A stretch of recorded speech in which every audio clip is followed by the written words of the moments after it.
What's up, good people? What's up, good people? It's your boy, Dr. Leroy McKenzie Jr., the Impact Builder. Welcome to the brand new suite. Y'all know, y'all see what it is. It's Whiteboard Day. Y'all see what we do. We in the satellite lab with the whiteboard. Y'all know when we got the whiteboard, we got something for you. Welcome to the brand new suite with your boy, Dr. Leroy McKenzie Jr. I'm gonna get right into this because I don't wanna go over or anything like that, but I just want to be real quick. Y'all know what we've been dealing with this week. We've been dealing with in all month. This is National Black Business Month, so these are conversations that entrepreneurs are not having but must have. So we're talking about those conversations, and this week that conversation is about the barbershop boardroom. The barbershop, called the barbershop boardroom. Y'all know, well, the fellas know. The ladies may not. Y'all might if you had a son that you had to take to the barbershop. But even if you went to the barbershop, we're gonna close our mouths when the ladies come in. But it goes down in the barbershop. But the barbershop boardroom is where we are this week. And we're talking about the 5 conversations every entrepreneur must have, that you gotta have, because you get you get informed when you come to the boardroom barbershop. So what we're dealing with this week is today's conversation is about the succession conversation. This is a conversation that I know it's difficult for many people to have, the succession planning. And it is even, this is something that has been constantly on my mind right now, because I've been saying this for a number of years now, that the older generation, and that's the baby boomers, that are the generation in front of me, which I'm Gen X, those baby boomer generations have to have a priority of succession conversations with those of us that are in Gen X, and then those of us that are Gen X need to be having that conversation with the millennials and the Gen Y generation, because what's happening is that gap is getting bigger and bigger, and the succession level, success level is not is falling. It's falling, and I had the statistics the other day, and I don't have them here with me, but it talked about the succession rate from first generation to second generation, and from second generation to third generation, and then from third generation to fourth generation. And as you can imagine, those numbers went down significantly from between the first generation and the fourth generation. And the likelihood of businesses surviving beyond that first generation. There were a number of reasons as to why that happened, from the second generation not wanting to take on the business, all the way to and through them selling. That just happened recently, for those of you that are into the business realm, like like I am. The Los Angeles Lakers, a couple years ago, Miss Jeannie Buss, who was the daughter of Dr. Buss, who bought the Lakers back in the late 70s. It was Mr. Buss bought the Lakers just before Magic got drafted by the Lakers.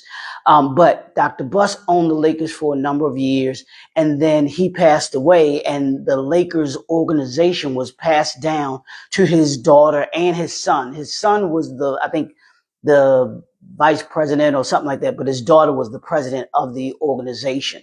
But she sold the Lakers a couple of years ago to a group that bought it for like $10 billion. And the thing is, that group just sold the Lakers again for $12 billion. That's succession. That's the conversation that we want to have, that we got to have today, because can your business survive without you? And as you can see, I'll stay on that Lakers organization. That Lakers organization, and goes to what I was talking about, the second, third, and fourth generation. It didn't even make it past Dr. Buss's generation, because his daughter the family sold the business. That's the second generation. He owned it. left it to them, and then they sold it. That's not even a third and fourth generation. That's what I'm talking about when I'm talking about this succession conversation. And can your business survive you? And even if you're not, even if you haven't passed away like Dr. Bus, can you afford to be out? Let's say, can your business go 90 days without you? Can your business go 30 days without you? What can your business survive without you? That's the question I'm leaning on with you today. And here's the thing: your systems, your documentation, your leadership development, your succession, your ownership, your ownership transfer, and continuity. That's the conversation that we're having today. Do you have these in place? Do you have a system in place? Do you have documentation in place about how things should operate, how things should move? Do you have a process in place so that even if you're not there, let's say you're out sick just for a while, can the operation still operate? Do you have leadership in place to be able to be there for you? Can you think about leadership development? Do you have a succession plan? Many entrepreneurs don't have a succession plan. That's what I want you to come away with today. One of the things I'm going to add to it is I'm asking the question, do you have a succession plan? If you do not have a succession plan, you must begin putting that succession plan together. Even if the succession plan is to sell the business, that has to be put in place. You want people to know what you're planning to do as far as the family and everything like that in case something does happen, what you want to happen with your business. Or you implement it if you're still here and you want to move on, as businesses have done. Bob Johnson sold BET. He grew it to a certain level and sold it. He sold it off. There are many businesses that have been groomed and then sold off. You don't necessarily have to keep it. Not saying that that's the be all end all, but you must have a succession plan in place. And then the ownership transfer. If you're going to transfer ownership, who are you selling to? Do you want that brand that you built, that you groomed and built up to come, to just go to anyone? I would hope not, because that still has your name attached to it. No matter how long the Los Angeles Lakers are around, Dr. Buss will always be a vital part of that organization and what he grew the Lakers to be. Showtime was Dr. Buss. He was the originator, the creator of it. He had Irvin and the team, Pat Riley, all of them to be able to bring it to fruition. But his ideology of having that concept and that business model for people coming to a game and seeing the Laker girls and seeing the entertainers and stars sitting at courtside and everything like that was Dr. Buss. He'll forever be known for that. And now that the Lakers are owned by the current group that purchased them, that goes way down. And then the continuity. You want to make sure that, I believe you should make sure that your vision and mission should be passed on, whether it's family or whether it's to someone else. You want to make sure that they're going to continue what it is, the vision and the mission that you brought on, with you bringing on that name. And here's a question for you. Have you built a business, or have you just created a job that only you know how to perform? I'm letting that marinate. I'm letting that sink in with you. I'm asking again, have you built a business or created a job that only you know how to perform? That's what I want you to think about. And here's your challenge for today. I want you to choose one critical responsibility that's currently dependent upon you. That's dependent upon you, and I want you to begin documenting that process. That goes back to here where we were talking about documentation. I want you to document that process. And then if you don't have systems in place to be able to work it, you want to look at what systems can allow whoever it is that's going to be operating it to be able to operate it. So I want you to take that. Choose one critical responsibility that you currently dependent on you And I want you to begin documenting the process.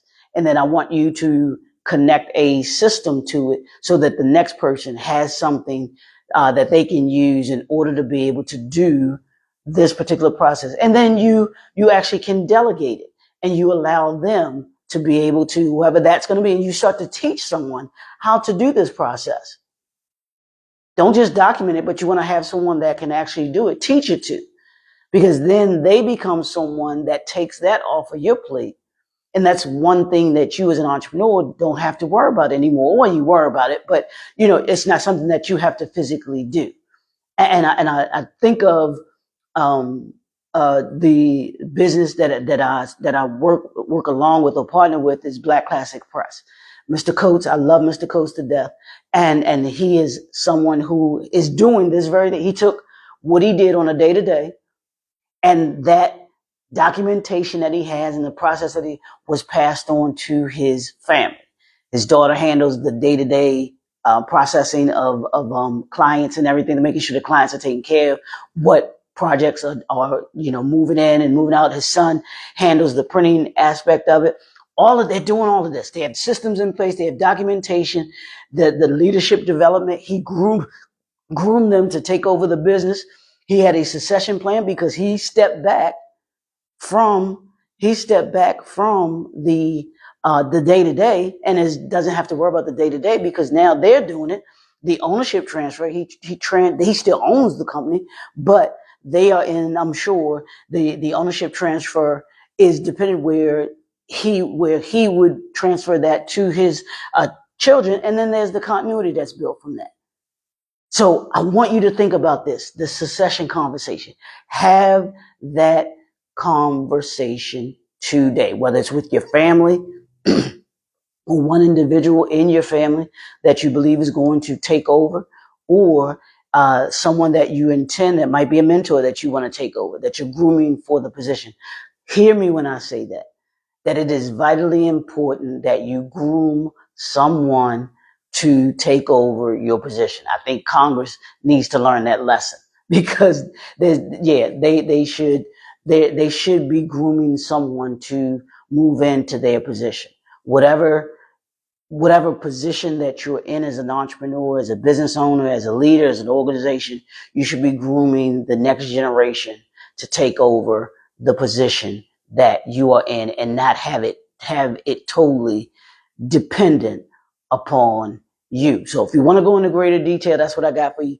Y'all know what to do. You can schedule your strategy session. We can go into greater detail about this. We can talk about your succession plan, putting that together. Because after this, I want you to have that succession. Along with this, I want you to have that succession plan together.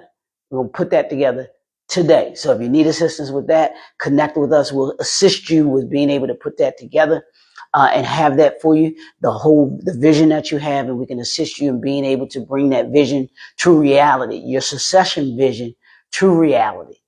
So that's what I got for you. If you want to check out you can check out the other aspect this whole month. You can go right to the YouTube channel. These are right there for you to be able to use. I'll be back this afternoon with day 18 of our Own Your Legacy Challenge. We got challenged all this week, 31 days, challenging you into owning your legacy.